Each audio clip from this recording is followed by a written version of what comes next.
আজকের ভিডিওতে আমরা ক্লাস 10-এর কিছু পাটিগণিতের ছোট প্রশ্ন এবং কিছু বড় প্রশ্ন নিয়ে সমাধান করব, যেগুলো মাধ্যমিকের জন্য খুবই গুরুত্বপূর্ণ। ঠিক আছে, আগের ভিডিওতে আমরা কিছু কম্বাইন্ডভাবে করেছিলাম, মানে পুরো সিলেবাসের উপরে কিছু ছোট প্রশ্ন সমাধান করেছিলাম। আজকের ভিডিওতে আমরা কিছু শুধুমাত্র পাটিগণিতের কোশ্চেনকেই সিলেক্ট করেছি। কয়েকটা ছোট প্রশ্ন আছে এবং কয়েকটা বড় প্রশ্ন আছে। ঠিক আছে, আজকের ভিডিওর যে প্রথম অঙ্কটা, সেই অঙ্কটা হচ্ছে যে শতকরা বার্ষিক সরল সুদের হার কত হলে কোনো টাকা 10 বছরের সুদ আসলের 2/5 অংশ হবে। আমরা সাধারণত পাটিগণিতের এই সরল সুদ চ্যাপ্টারের অঙ্কগুলোতে যেগুলো সিম্বল দ্বারা প্রকাশ করি, সেটা পি অক্ষর দ্বারা হচ্ছে মূলধনকে প্রকাশ করি। পি হচ্ছে মূলধন, ঠিক আছে। আর দ্বারা আমরা সুদের হারকে প্রকাশ করি। আর দ্বারা কি করি? সুদের হারকে প্রকাশ করি। টি দ্বারা কিকে প্রকাশ করি? সময় দ্বারা প্রকাশ করি টিকে। আর কি করি? আই দ্বারা হচ্ছে সুদকে প্রকাশ করি। ঠিক আছে, আমাদের এখানে যে প্রশ্নটা দিয়েছে সেটা দিয়েছে কি? সুদ আসলের 2/5 অংশ। তার অর্থাৎ আমাকে এখানে যেটা দিয়েছে সেটা হচ্ছে সুদ, মানে আই ইকুয়াল টু সুদ আসলের 2/5 অংশ। অর্থাৎ সুদ আসল কত? পি প্লাস আই হচ্ছে আমাদের সুদ আসল। কি এখানে পি হচ্ছে আসল, আই হচ্ছে সুদ, তাহলে পি প্লাস আই হচ্ছে কি? সুদ আসল। তাহলে সেই সুদ আসলের 2/5 অংশ হচ্ছে কি? সুদ। এই যে সুদ ইকুয়াল টু সুদ আসলের 2/5 অংশ, তাহলে সেই সমীকরণটা হচ্ছে এটা। তাহলে এই সমীকরণ থেকে আমরা একটু যদি সমাধান করে নিই, তাহলে 5i ইজ ইকুয়াল টু কত হবে? 2p plus 2i। অর্থাৎ আমরা 5 দিয়ে এই দিকে গুণ করে দিলাম আর 2 দিয়ে ওই ব্র্যাকেটের মধ্যে গুণ করে দিলাম। তারপরে আমরা কি করব? 5i মাইনাস হচ্ছে কত? 2i। আইটাকে আমরা এইদিকে নিয়ে চলে আসলাম, ইকুয়াল টু কত? 2p। পরের লাইনে হচ্ছে কি? 3i সমান সমান কত? 2p। এই যে 3i সমান সমান 2p পেলাম আমরা, এই 3i এর মধ্যে এবার আমরা কি করব? আয়ের যে ফর্মুলাটা PRT/100 সেটা আমরা এখানে বসিয়ে দেব। তাহলে পরের লাইনে আমরা এখানে 3 গুণিত আয়ের মান কত? PRT বাই হচ্ছে কত? 100 সমান সমান কত? 2p। আমরা কি করব? এখান থেকে দুই দিক থেকে পিটাকে আমরা তুলে দিতে পারবো। আর এর মান আমরা জানি না, ঠিক আছে, কিন্তু টি এর মান আমরা জানি। টি এর মানটা কত দেওয়া আছে? টি এর মানটা আমাদেরকে দেওয়া আছে হচ্ছে, আর এর মান জানি না, টি এর মান 10 বছর বলে দেওয়া আছে। বাই হচ্ছে কত? 100 ইজ ইকুয়াল টু কত? 2। তাহলে এখান থেকে আমরা 10-এর একটা 0, 100-এর একটা 0 কেটে দিলাম। তাহলে এখান থেকে এর পরের লাইনটা আমরা কত পাচ্ছি? যে বা 3r সমান সমান কত? 10 দুগুণে 20। পরের লাইনে বা r সমান সমান হচ্ছে কত? 20/3। অর্থাৎ এটা হয়ে গেল কত? অতএব r ইকুয়াল টু 6 পূর্ণ 2/3। ঠিক আছে, তাহলে আমাদের এখানে সুদের হার হচ্ছে কত? আর পার্সেন্টের ভ্যালু হয়ে গেল কত? 6 পূর্ণ 2/3%। ঠিক আছে, এটা হচ্ছে আমাদের অ্যান্সার। ঠিক আছে, এবারে আমরা এর পরের অঙ্কটাতে যাব। এর পরের অঙ্কটা আমাদের কি দেওয়া আছে? বলছে একটি অংশীদারি কারবার, এটা হচ্ছে অংশীদার কারবার চ্যাপ্টারের অঙ্ক। বলছে একটি অংশীদারি ব্যবসায় দুজন অংশীদার এ এবং বি এর মূলধনের অনুপাত হচ্ছে 5:6 এবং তাদের প্রাপ্ত লভ্যাংশের অনুপাত হচ্ছে কত? 3:2। তাহলে তাদের মূলধনটা কত সময়ের জন্য বিনিয়োগ হয়েছিল সেই সময়ের অনুপাতটা আমাকে বের করতে দিয়েছে। ঠিক আছে, এই ধরনের অঙ্কগুলো করার জন্য আমরা জানি যে P1 মূলধন যদি T1 সময়ের জন্য দেওয়া থাকে, আর P2 মূলধন যদি T2 সময়ের জন্য দেওয়া থাকে, তাহলে লভ্যাংশের অনুপাত হবে এটা ইস্টু এটা, তাই না? এই লভ্যাংশের অনুপাতটাই আমাকে বলে দিয়েছে কত? 3:2। লভ্যাংশের অনুপাতটা কত বলে দিয়েছে? 3:2।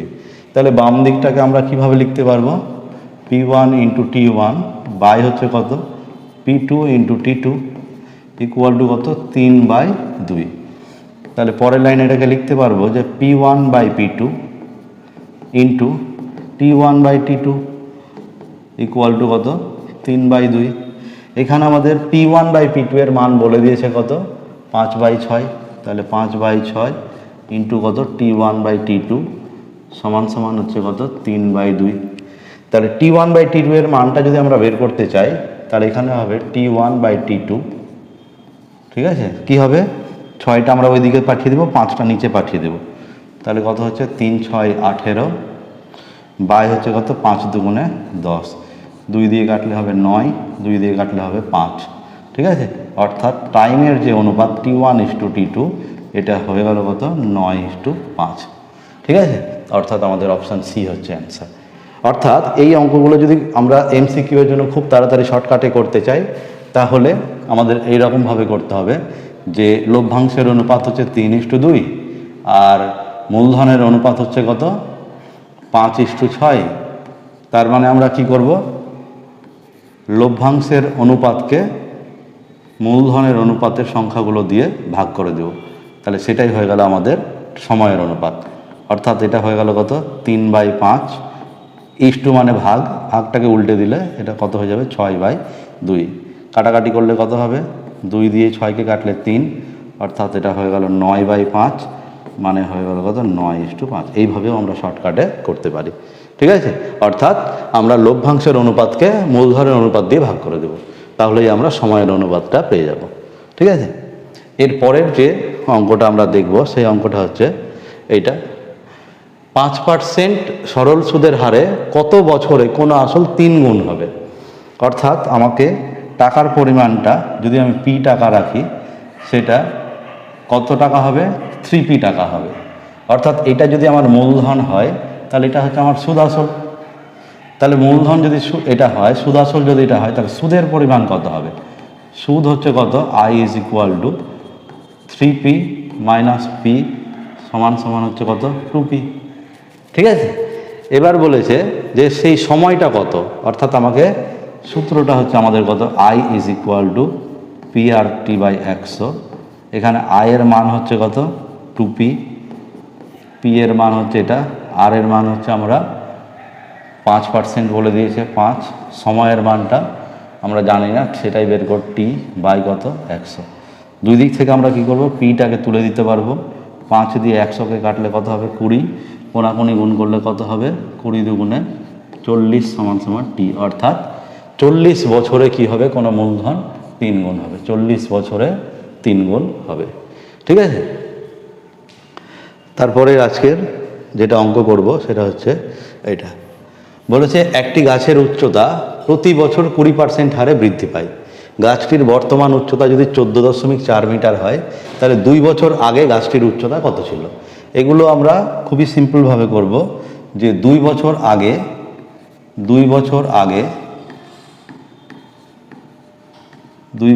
আগে গাছটির উচ্চতা ছিল,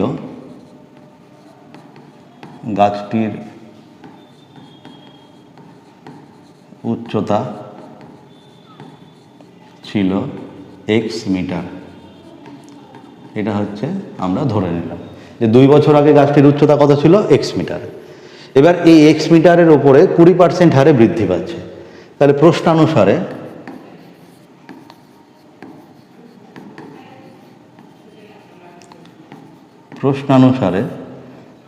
x মিটার ছিল 1 + বৃদ্ধি পাচ্ছে কত পার্সেন্ট হারে 20% হারে, তাহলে 1 + 20/100 কত বছরে 2 বছরে, গাছটির উচ্চতা কত হয়েছে 14.4 মিটার।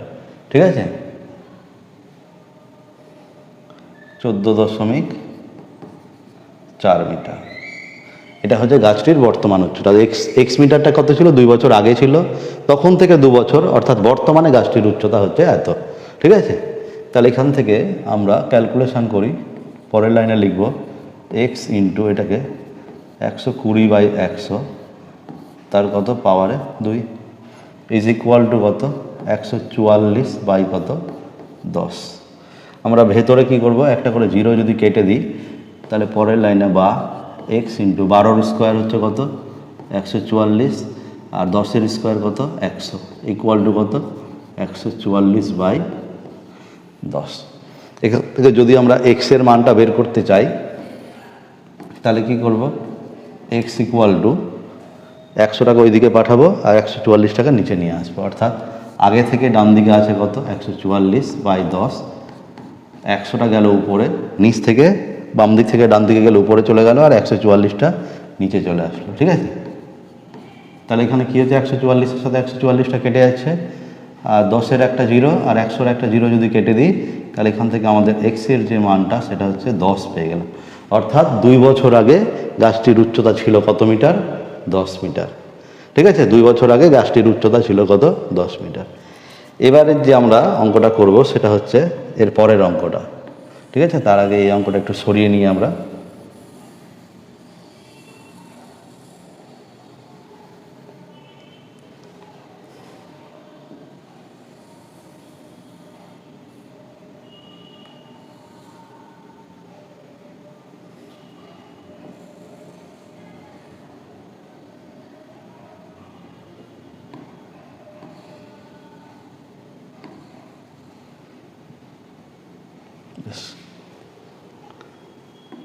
এবার আমরা এর পরের অঙ্কটা করব। বলেছে যে কোনো আসল ও তার 5 বছরের সবৃদ্ধি মূল, এখানে সবৃদ্ধি মূল বলতে আমরা সুদ আসলকে বুঝবো। বলেছে কোনো আসল ও তার 5 বছরের সবৃদ্ধি মূল মানে 5 বছরের সুদ আসল, এই দুটোর অনুপাত হচ্ছে 5:6 যদি হয় তাহলে বার্ষিক সরল সুদের হার কত হবে? তাহলে আমরা আসলটাকে আসল আর হচ্ছে সবৃদ্ধি মূলের অনুপাত হচ্ছে এটা, অর্থাৎ সুদ আসলের অনুপাত হচ্ছে এটা। তাহলে আসলটাকে যদি আমরা 5x টাকা ধরি তাহলে সবৃদ্ধি মূল্য অর্থাৎ সুদ আসল হবে কত? সুদ আসল হবে কত? 6x পাশে টাকা, তাই না? 6x টাকা। তাহলে আসল 5x টাকা, সবৃদ্ধি মূল অর্থাৎ সুদ আসল 6x টাকা। তাহলে এখান থেকে আমরা সুদ কত পাবো? সুদ পাবো হচ্ছে কত? 6x মাইনাস 5x টাকা ইজ ইকুয়াল টু কত? x টাকা, x টাকা। তাহলে এখান থেকে আমরা আসল পেয়ে গেলাম, সুদ পেয়ে গেলাম। ঠিক আছে, এবার আমাকে সময়ও দিয়ে দিয়েছে 5 বছর, সুদের হার বের করতে হবে। তাহলে আমাদের যে সুদের হার, তার জন্য আমাদের সূত্র কি? i ইজ ইকুয়াল টু কত? PRT by 100। পরের লাইনে আয়ের মান কত? আয় অর্থাৎ সুদ x টাকা, পি মানে আসল কত? আমাদের 5x টাকা, তাই না? এই যে এটা আমরা সুদ বের করলাম x টাকা, আর এটা হচ্ছে আমাদের আসল 5x টাকা। তাহলে আর এর মান হচ্ছে কত? আমরা জানি না। টি এর মান কত? 5 বছর বলে দিয়েছে, বাই কত? 100। তাহলে এখান থেকে আমরা দুই দিক থেকে এক্সট্রাকে ক্যান্সেল করতে পারি। 5 দিয়ে যদি 100কে কাটি তাহলে কত হবে? 20 হবে। আবার 5 দিয়ে যদি আমরা 20কে কাটি তাহলে 4 হবে। অর্থাৎ কোনাকুনি গুণ করব, তার আগে বাম দিকে 1 ইজ ইকুয়াল টু কত? r বাই 4, অর্থাৎ 4 ইজ ইকুয়াল টু কত? r। তাহলে এখান থেকে হচ্ছে আমরা r এর মান পেয়ে গেলাম কত? 4, অর্থাৎ সুদের হার কত? 4%। আমাকে সুদের হারটাই জানতে চেয়েছিল। ঠিক আছে, এরপরে হচ্ছে আমরা যেটা অঙ্ক দেখব সেটা হচ্ছে লাস্ট অঙ্ক, একটা বড় অঙ্ক, খুবই গুরুত্বপূর্ণ অঙ্ক। ঠিক আছে, এটা হচ্ছে আমাদের চ্যাপ্টার 6-এর 6.2 এর একটা অঙ্ক আছে, যেটা খুবই গুরুত্বপূর্ণ অঙ্ক মাধ্যমিকের জন্য। ঠিক আছে, বলেছে কোনো মূলধনের 2 বছরের সরল সুদ ও চক্রবৃদ্ধি সুদ যথাক্রমে এত টাকা। মানে কোনো একটা মূলধন দিয়েছে, তার 2 বছরের সরল সুদ আর চক্রবৃদ্ধি সুদ আমাদেরকে বলে দিয়েছে। তাহলে তুমি মূলধন ও বার্ষিক সুদের হারটা বের করো। তাহলে আমি এখানে ধরে নিচ্ছি যে ধরি মূলধন সমান হচ্ছে কত? পি টাকা। মূলধন কত? পি টাকা। ধরি সুদের হার কত? তাহলে সুদের হার হচ্ছে কত? সমান r%। বার্ষিক সুদের হার হচ্ছে r%। তাহলে এখানে 2 বছরের সরল সুদটা আমরা বের করি। অতএব 2 বছরের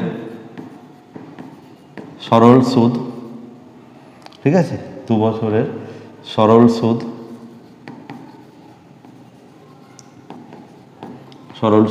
আমাদের সূত্র কি? মূলধন মানে পি গুণিত সুদের হার মানে আর গুণিত সময় বাই হচ্ছে 100। এটা হচ্ছে আমাদের সরল সুদের ফর্মুলা। এত টাকা, তাই না? এত টাকা। এবার হচ্ছে আমরা এখানে তাহলে 2 দিয়ে 100কে কাটলে কত হচ্ছে? 50। তার মানে এটা হচ্ছে কত? PR বাই 50 টাকা। ঠিক আছে, কিন্তু আমাদের তো সরল সুদ বলে দিয়েছে 8,400 টাকা। তাহলে প্রশ্নানুসারে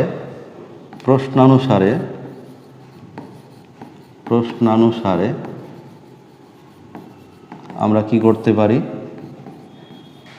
PR/50 ইজ ইকুয়াল টু কত 8,400, অর্থাৎ এই সরল সুদটাকে প্রশ্নে দেওয়া সরল সুদের সাথে আমরা সমান করে দিলাম। তাহলে এখানে যদি আমরা কোণাকোণি গুণ করি তাহলে এখান থেকে একটা PR এর মান পেয়ে যাচ্ছি যে PR সমান সমান কত হচ্ছে 84কে 8 দিয়ে গুণ করলে 4 5 20 শূন্য হাতে থাকলো 2 5 8 40 আর 2 42, অর্থাৎ 420 আর তারপরে 3টা জিরো। ঠিক আছে, এটা হচ্ছে আমাদের PR এর একটা মান পেয়ে গেলাম, যেটাকে একটা নাম্বার দিয়ে আমরা রেখে দিলাম। এবার আমরা কি করব, 2 বছরের চক্রবৃদ্ধি সুদটা বের করব। তাহলে 2 বছরের চক্রবৃদ্ধি সুদ বের করার জন্য আমরা দেখি কি করি। তাহলে 2 বছরের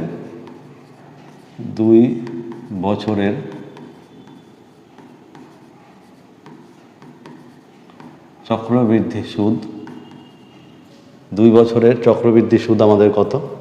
সূত্র হচ্ছে P × 1 + R/100, তাই না? P × 1 + R/100 পাওয়ারে কত 2।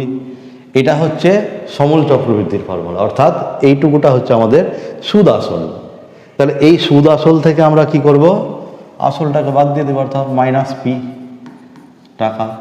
তাহলে এটা হয়ে গেল আমাদের পুরোটা কি শুধু চক্রবৃদ্ধি সুদের ফর্মুলা। সুদ আসলের ফর্মুলা থেকে আসলটাকে মাইনাস করে দিলাম। ঠিক আছে, তাহলে এবার হচ্ছে এখান থেকে আমরা যদি পিটাকে কমন নিয়ে নিই, তাহলে এখানে থাকবে কত 1 + R/100 পাওয়ারে হচ্ছে আমাদের 2 মাইনাস হচ্ছে 1। তাহলে এটা থেকে আমরা কি লিখতে পারবো, P × কত 1 + R/100 এটার হোল স্কোয়ার মাইনাস 1, মানে একে আমরা 1-এর হোল স্কোয়ার লিখতে পারি। কেন এরকমভাবে প্রকাশ করলাম, যাতে করে আমরা A² - B² এর ফর্মুলা ফেলতে পারি।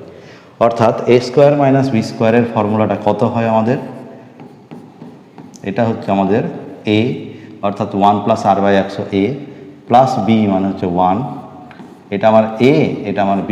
তাহলে A² - B² মানে A + B into A - B, তাই না? এটা তাহলে এখান থেকে আমাদের এই -1-এর সাথে +1টা কেটে যাবে। তাহলে এটা কত হচ্ছে P × ব্র্যাকেটের মধ্যে কত 2 + R/100, 2 + R/100, আর এখানে কত থাকছে শুধু R/100। আমি কি করছি, এই পিটাকে আর এর সাথে গুণ করে দিচ্ছি, অর্থাৎ এখানে 2 + R/100 এটা আমাদের থাকলো ইন্টু হচ্ছে কত, তাহলে হচ্ছে PR/100। ঠিক আছে, তাহলে এই PR/100, এই PR এর মান কত সেটা আমরা বসাবো।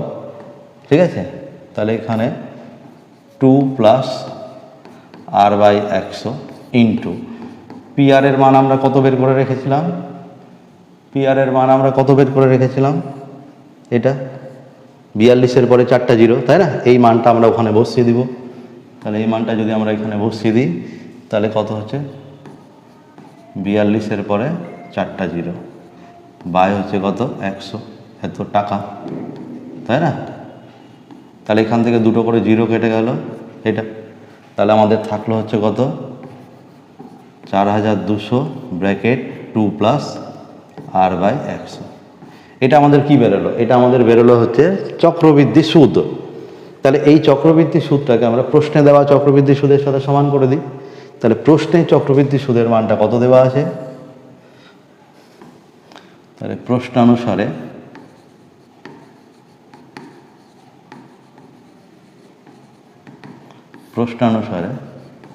আমাদের ক্যালকুলেশন করে বেরোলো চক্রবৃদ্ধি সুদ হচ্ছে কত 4200 ইন্টু ব্র্যাকেট 2 + R/100। আর প্রশ্নেই যে চক্রবৃদ্ধি সুদটা দেওয়া আছে সেটা কত দেওয়া আছে, এই যে 8652। তাহলে এই মানটা আমরা বসিয়ে দেব। ঠিক আছে, 8652। পরের লাইন আমরা কি করব, বা 2 + R/100। ঠিক আছে, 2 + R/100, এই 4200 টাকা বাই আকার ওইদিকে পাঠিয়ে দিই। তাহলে কত হচ্ছে এটা 8652 বাই হচ্ছে কত 4200। যদি আমরা কাটাকুটি করি তাহলে কত পাওয়া যাচ্ছে এটা দেখা যাক। যদি 4 দিয়ে কাটি, ঠিক আছে, 2 দিয়ে কাটছি আমরা, 2100, 2 দিয়ে কাটলে হবে 4, 3 2 6, ঠিক আছে। আচ্ছা 7 দিয়ে যদি কাটি তাহলে এটা হবে কত 300, 7 দিয়ে কাটলে 6 7 42, 2 গেল 7 1 7, 5 গেল 7 8 56। যদি 3 দিয়ে কাটি তাহলে এটা হবে কত 100, আর এটা 3 দিয়ে কাটলে হবে হচ্ছে কত 2 0 3, সরি 2 0, যদি 3 দিয়ে কাটি তাহলে হবে হচ্ছে 2 0 6, ঠিক আছে। তাহলে আমরা এখান থেকে কত পাবো পরের লাইনে, বা 2 প্লাস আর কাটলাম না ওইদিকে 2 0 6 বাই হচ্ছে 100। আমরা এই 2টাকে ওই পারে নিয়ে চলে যাচ্ছি, ঠিক আছে। 2টাকে যদি ওই পারে নিয়ে যাই তাহলে আমরা কত পাচ্ছি r বাই 100 সমান সমান হচ্ছে 206 বাই কত 100 মাইনাস 2। তাহলে এখান থেকে পাবো r বাই 100 সমান সমান কত, নিচে লসাগু হচ্ছে 100, উপরে হবে 206 মাইনাস কত 200। তাহলে এখান থেকে হচ্ছে আমরা r বাই 100 সমান সমান হচ্ছে কত 6 বাই 100। তাহলে এখান থেকে 100 100 ক্যান্সেল যদি করে দিই তাহলে আমরা কি পাচ্ছি r ইজ ইকুয়াল টু 6, অর্থাৎ আমরা সুদের হার পেয়ে গেলাম কত 6%। আর 1 নাম্বার যে সমীকরণটা সেটা আমরা বের করে রেখেছিলাম কত PR ইজ ইকুয়াল টু 42 এর পরে 4টা 0। তাহলে এখান থেকে যদি আমরা r এর মানটা বসিয়ে দিই তাহলে হচ্ছে এখান থেকে পাবো হচ্ছে, তাহলে অতএব P সমান সমান কত 42 এর পরে 4টা 0 বাই হচ্ছে 6 দিয়ে যদি কাটি তাহলে 7 4টা 0, অর্থাৎ মূলধন পেয়ে গেলাম কত 70,000 টাকা, ঠিক আছে। মূলধন পেয়ে গেলাম কত 70,000 টাকা। তাহলে এটা হচ্ছে আমাদের লাস্ট অঙ্ক আজকে, ঠিক আছে। তাহলে এই হচ্ছে